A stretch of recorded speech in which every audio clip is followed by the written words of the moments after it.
જય Shri Ram, good evening અને મહાદેવર. તો ફરી પાછા અમે અગાસી પર પતંગ ચગાવવા આવી ગયા છીએ. તો અમારો પતંગ ચગી ગયો મસ્તીનો. હવે લડાઈ થવાની છે, તો તમે જોજો વ્લોગમાં, બહુ મજા આવશે આજનો વ્લોગ.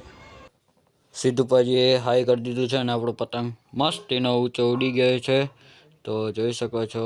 અને બીજા પતંગ આપણી સાથે લડાઈ કરવા આવતો હતો, તેની સાથે પણ આપણે લડાઈ કરી નાખી છે. ત્યારબાદ આપણો સરસ મજાનો સીન આવી ગયો હતો, સરસ મજાનો વ્યૂઝ સાથે. તો આપણો પતંગ પણ નમવા લાગ્યો હતો અને બીજા મકાનમાં આપણો પતંગ સલવાઈ ગયો હતો. પતંગને કાઢતા કાઢતા થઈ ગયું હતું સનસેટ અને ચાલી રહી હતી મહાદેવની આરતી. તો હર હર મહાદેવ કોમેન્ટમાં લખી નાખજો. તમે જોઈ શકો છો સરસ મજાનું વ્યૂ સનસેટનું. અને ત્યાંથી આપણા મિત્રો કહેતા હતા હાય હેલો, અમને વ્લોગમાં લઈ લો. તમને પણ વ્લોગમાં લઈ લીધા છે, મોજ કરો. તો આપણે જીગરભાઈ એવા કનસ્ય બાંધતા હતા અને સિદ્ધુપાજીનો ડાન્સ જોઈ લીધો.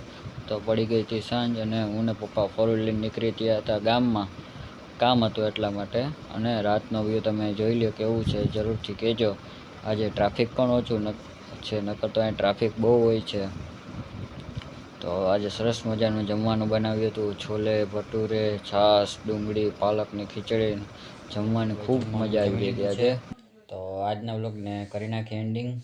તો આજનો વ્લોગ કેવો લાગ્યો જરૂરથી કોમેન્ટમાં કહેજો. અને આવા જ વ્લોગ જોવા માટે લાઇક, સબસ્ક્રાઈબ, શેર અને કોમેન્ટ કરવાનું ભૂલતા નહીં.